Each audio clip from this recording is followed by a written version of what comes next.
All right, welcome to Just for the Record Live. Today we have a roundtable for vocal production. Our guests are Teezio, Bart, and Simone. Would love to talk about vocal production in general, a little bit of about the technical process, but foremost about how do you guys interact with artists.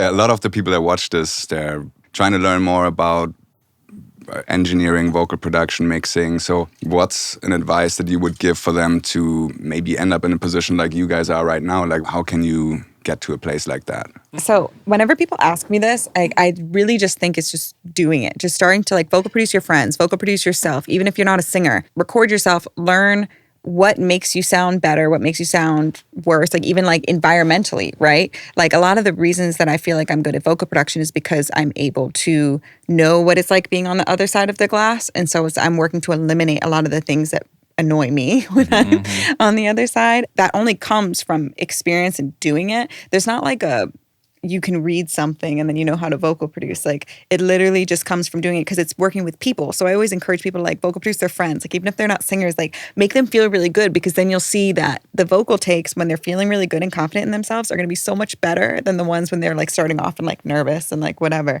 And it's just also learning how to communicate the same thing in a lot of different ways. So that also really helps from just doing it with your friends. Maybe one of your friends is a singer, but another one is not, and be able to give them that same note, end result the same thing, but tell them in different ways. Again, that's just all practice. Or another thing too is you were saying, record friends. Sometimes the people that you're recording, your friends, they're not going to be a proper representation of how fucking fast and how great these artists that are actually big major they move at a crazy speed. With CB, it's as soon as we end one stack, I press stop record. And the record starts here again immediately, and then I'm chopping it down. Sometimes the take doesn't even end up down on the track it's supposed to be by the time he's cutting the next track over it. A lot of people aren't very fast at recording artist-wise, and when you get to that level, you need to be insanely fast at editing and chopping, and everything has to be muscle memory. Yeah. As soon as I start thinking about a quick key, it throws me off because I'm not even thinking about what I'm doing. Yeah, people ask me all the time, and I'm like, oh, I don't know. I don't know, but you just fucked me up though, because now I'm thinking about it and I don't know what it is now. But everything is muscle memory. Yeah, I think that's great advice, because mine would be the same. Just put in the time, because in that moment of creativity, if you're not ready, and that comes with being fast, knowing the things that sometimes just go wrong in Pro Tools. Yeah.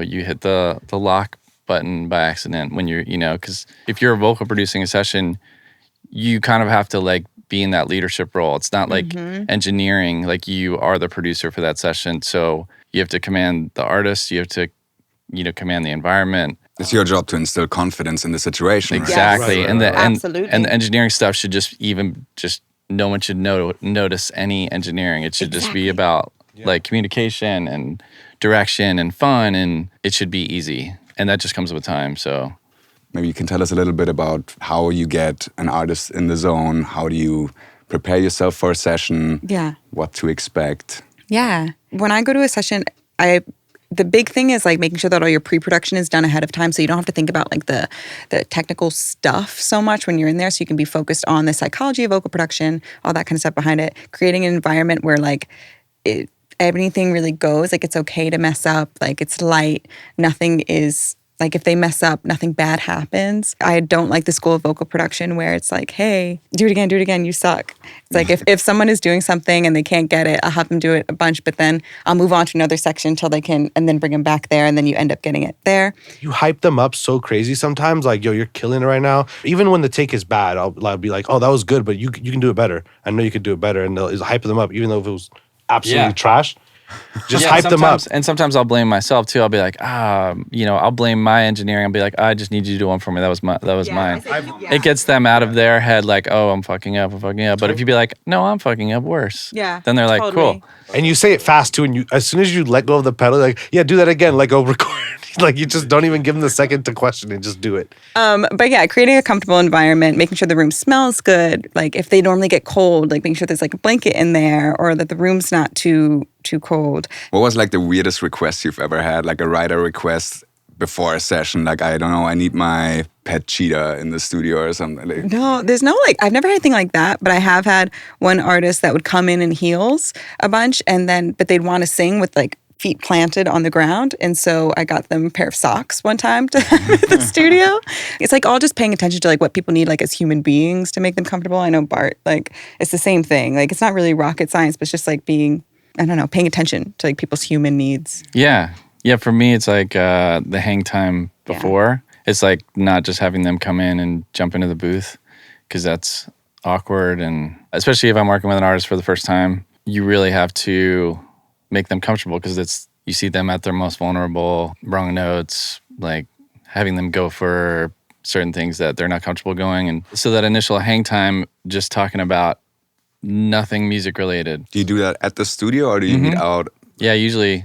Yeah, and it happens now that it happens, like I work a lot with Selena Gomez and Camila. If our start time is at 1, like we probably don't actually record until like 3 at least. Like we just like 2 hours of like talking about life, talking about shit, you know. And 2, yeah, like getting the room ready, making the lighting right. Because I know when I make the effort or have the assistant like do something with the lighting, they'll come in and be like, ooh. Exactly. And then they feel more inspired and they sing better. And it's instead of walking to an office vibes. Is that something you would ask in advance or would they just say it if they have a preference? First time you're working with an artist, it's rare someone's going to call you unless they're a really, really big artist where they have a team that's going to prep you damn near. Like most teams aren't that way, so you kind of have to just figure it out on the first day. But once you do figure it out, what's important to the artists, I think, is to see that they met you on the first day, and by the second day, you've sort of picked up on everything they needed, and they'll notice and be like, wow, the first day you didn't know I like this, now you have the incense, you have the candles lit, you have the temperature right, like, that's part of it too, because you're not going to get it on the first day. Yeah. Is there anything that you need in particular to prepare yourself before a session to make yourself comfortable?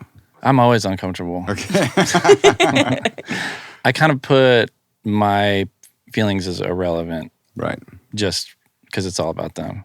Being of service is like we spoke about this, I think last time you were here, that the being of service aspect is probably one of the most important aspects about vocal production, right? Yeah, and not being a fan because you like I get to work with, amazing artists that I've grown up like loving. Like inside I'm like, holy fuck. But outside I'm like, that was terrible. Let's do it one more time. Or just like, make it fun and joke around because you have to kind of have that equal dynamic. Yeah. Or sometimes the dynamic is being hard on them, Does it differ from artist to artist? Or it does. Is that, or like same artist, different day changes how you... Yeah, for sure. I mean, sometimes artists, they need to be hugged and, coddled. And sometimes those compliments are detriment. Like sometimes if you say, oh my God, that was the greatest thing I've ever seen, they'd shut down like, oh now there's so much pressure. So you have to be careful about your words. Yeah. And also like if I've worked with artists that like you have to be so like concise about what you're saying, like any kind of notes, because they'll get in their head. So you have to say it really quick, be very pointed with your instruction and go forward because like they're there as a job, right? Like I work with a lot of people that like to cut really fast and then they just come in and they want to be very pointed with the stuff that they're doing. And so if I'm like giving too much praise, they'll be like, okay, yeah, like duh, this is my job. Like this is what I'm here to do. Yeah. Well, that's part of the reading the room and like knowing who you're working with. Yeah, reading the room is the room is huge. Yeah. And once you're in with an artist, you get it and you kind of are able to do it. But obviously working for the first time with someone is like nerve-wracking. Like the first time I worked with Chris, my hands, like you could see the water. I was sweating so bad and I was just on the desk like this, like, and he's about to walk in at any moment. And I'm thinking like, if I have to shake this guy's hand, my hands are going to be so sweaty because I was so nervous. And it took 3, 4, 5 months to the point where we were comfortable and I wasn't nervous that he was going to come in. So it's like, that's part of it too, and once you get used to it, you're good. Right. Part of my thing to get into it is I always arrive to the studio like an hour early. And the reason is because I need the room prepped, the mic checked, the headphones checked, everything to be done. And then I also do this thing where I'll literally open up a blank session and do mock recording, which is where I'm imagining the lyric and I'm practicing shaving, cutting, bringing up, starting the recording again. So I'll mock record for like 10 minutes and get myself sort of like a basketball player would like stretch and warm up. And so I'll warm myself up because I know that my recording can't be like slow to fast. I need to come in at my highest capability with the artist. It's like, you know, like sometimes an artist will give you a take where the first half is good on one and the back half is good on the other one, and you're having to splice a word together. Sometimes the artist, like if you can make that move for them, then you can keep them from having to cut one more take. And I know it's just one take, but over the course of 3 songs, Oh yeah. how many times does that happen where it's like, I'm not even gonna bother you if I just take this and this and put it together, let's move to the next line, and they don't get While any record, yeah. any space, because they'll be like, hello, Yeah. like you're like, hold on, I'm making it edit, and they're like, bro, it's just silent in there. Yeah. That throws them off completely. Like the vibe is gone. Because there's also a choreography with Talkback. Yes. Because it's so. No, of course. You're literally, sometimes you're even talking to them just to buy you a second. Oh, To absolutely. put something up, because you're like, fuck, I need to, no, do it again one more time. And you're like it's almost a dance. It's choreography. We're literally dancing in, and sometimes it becomes that rhythm where you're moving with literally the tempo of the Yeah. record. It's insane how like, it gets to that level. Flow state. Yeah, and also part of that goal is to get the best performance, but also get them in and out as fast as possible. Because there's a window of diminishing returns. You know, like you get the best of them for sometimes 45 minutes. If you didn't get it then, is everything after that is going to be downhill. So if you can self-engineer, that's a huge thing, because that cuts out probably an hour worth of time if you had an engineer trying to communicate, Especially to him, someone like, you what don't to know. do. Totally. Occasionally you might, like, some producers have an engineer, their own guy, so they've developed a language. But a lot of times you walk into a studio and there's just an engineer there, and you don't know them in any way. Exactly. So you're trying to tell them stuff that you're normally used to hearing and they're never used to hearing, and they don't understand what you're saying. And that right there has caused a massive miscommunication and downtime to happen, you know? Plus, there's nothing more torturous for an engineer to watch another engineer work. Oh my gosh. And you're just like, do they not know that key command? I've actually walked in, I'm not even going to say any names, but I've walked in a session that wasn't my session, and the engineer was recording, he was talking on the phone at the same time, and I look at the compressor, and the compressor's just like this. It's just jammed, and I'm just like, I'm going to walk out of this room now. Nothing good is going to happen here. And the guy's on the phone, he's recording. Like, some people you're just like, how the hell are you even recording still? I don't know if you guys know this, but if like you need more tracks and like you are like in recording, you don't want to stop them, you know that you can just like stop it recording. It'll still be recording. And then duplicate the track. And then duplicate, and it'll keep going. Pull back. Wait, I didn't catch that. One more time. Oh, if you're recording and you're in auto record enable and input monitoring, you can like Punch out. Yeah, you could punch out. Hit duplicate for the track. It'll duplicate while it's still playing. It'll still be recording. And then you punch in and you pull it out. Yeah, and you pull it back. That's an amazing hack. I didn't know that. But that's like you're falling off the train and like you just gotta like throw a knife up and stab it. Like, sometimes no. Honestly, the way that I work, so like my template, like each song is going to be different, right? So like when you start with the artist, like you're dialing in like the sound that they want, right? So like, and I like to work it so that I'm not having all my takes on one thing. I want to have each section of the song on a track. Yeah. And so like what I'll do is I'll get the sound there, and then while they're doing takes of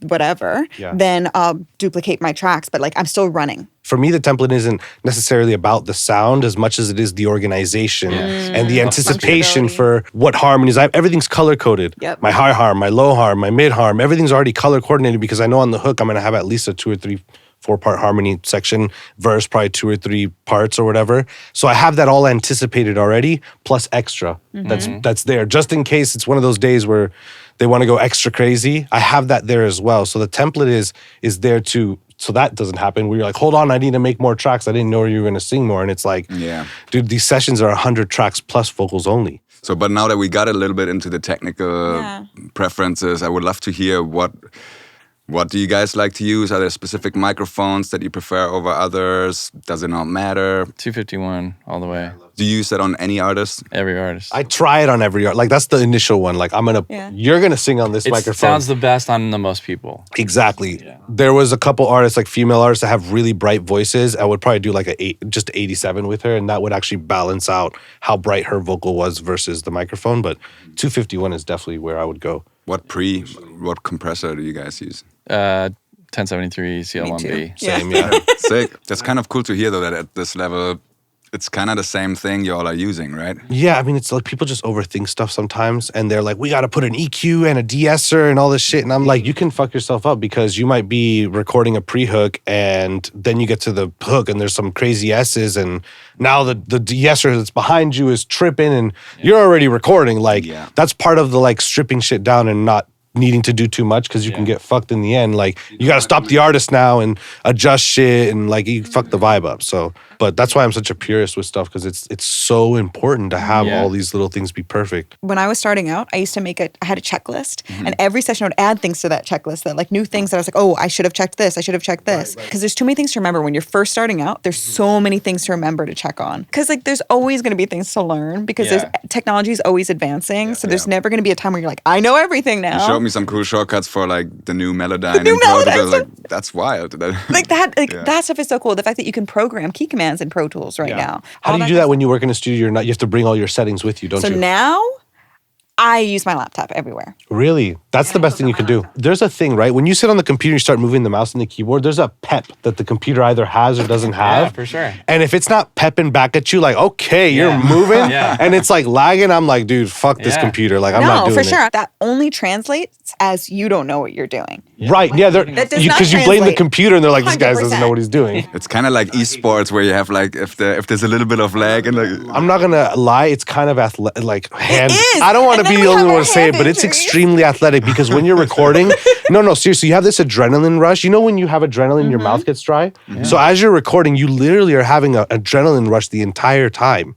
Like, no joke, for whatever, an hour that they're in the booth, and then they come out for a second and you just decompress. Yeah. It's insane. I'm curious also, like we spoke a little bit about gear.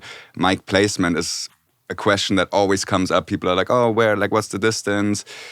Pop filter, no pop filter, what pop filter? Is there a rule of thumb for distance in your guys' opinion, or does it vary? Yeah, to me it varies on the song. Like if you want that intimate, like when I'm with Selina, I have her, she's almost famous for that, like her voice being inside your head. But it's also on the artist, because you have to give them a starting point. Like, I can put it in one place, but then you could just move your body here, and then the mic is in the wrong place now. A lot of the times I'll work with an artist and it's their first time like experiencing the song like lyrically and stuff. So if the stand for the lyrics is a little bit this way and they start to sing off axis. That happens, all the time. Yeah, so to make sure that like, I'm like, no, move. What do you do with that? Do you put the lyrics above? Do you No, put them... I always put the stand like right in front, but sometimes I'll like put the lyrics to the side and then I just have to like I'll just like watch them when they're recording. I'll be like, hey, do you mind? Just like, it's coming across this way, whatever. And they'll just move it over. Yeah, depending on the artist too, because some of them, when the ones that sing live very well are so used to pulling away for the loud notes, and I don't want them to pull away. I would ride, because also remember, if they pull back and are belting a note, you're going to hear the room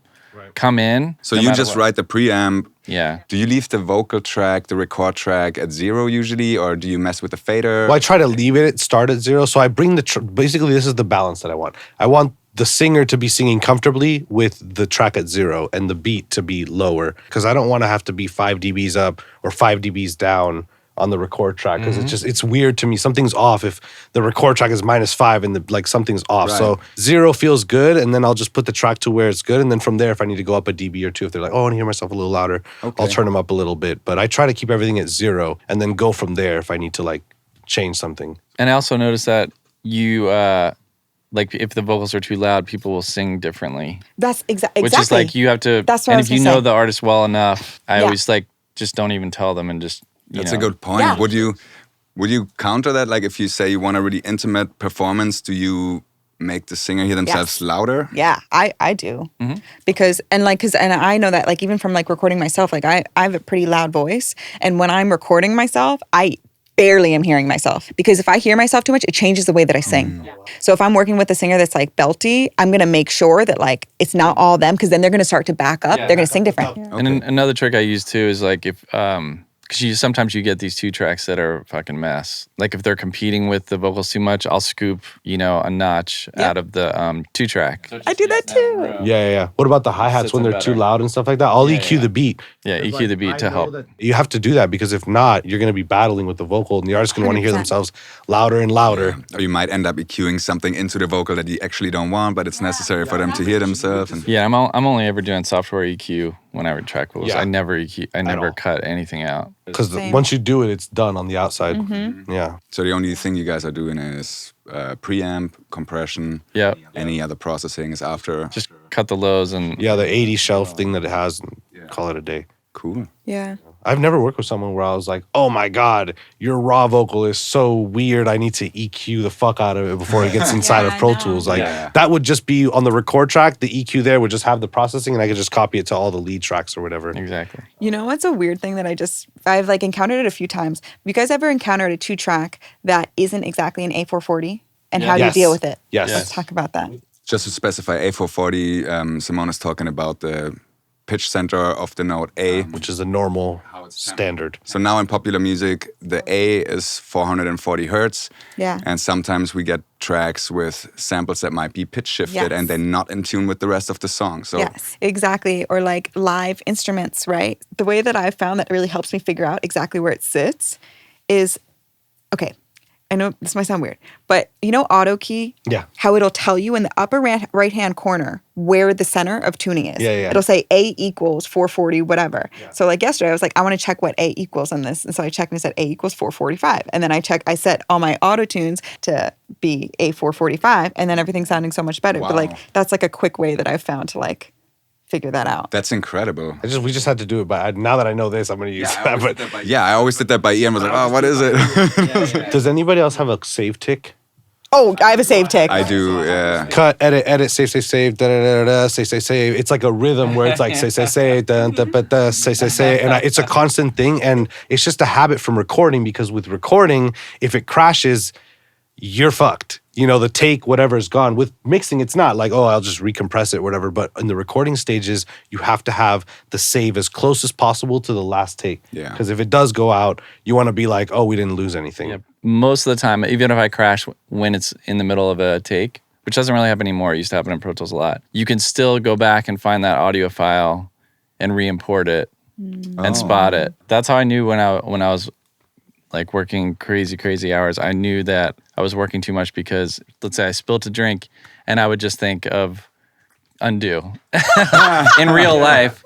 Is there anything you all want to touch on before we wrap it up for today? Is there anything specific you want to let the people know that are watching this? I don't know. There's no like handbook for vocal production. There's no like one right way to do it. Mm-hmm. I think that like you're literally just being a teammate with the artist. You're there to help like facilitate the function, right? Like how am I going to make it so that they feel so comfortable that they can have like their best performance? And maybe that's this thing of like, if we're recording like an intimate song, like I'll make sure that the lights in the control room aren't bright because then it's going to feel like they're in a fishbowl, even if they turn off their lights in there, right? It's like all these like little things, like the psychology pieces, like don't underestimate them because that is so much of the game. The major advice I would just give is like read a room is everything. Put yourself in their position. Show some empathy. Always empathy, especially even to your assistants, depending on where you are in your career. Then you get to recorded places with assistants. Always treat them like gold because they'll save your life. Like I've spent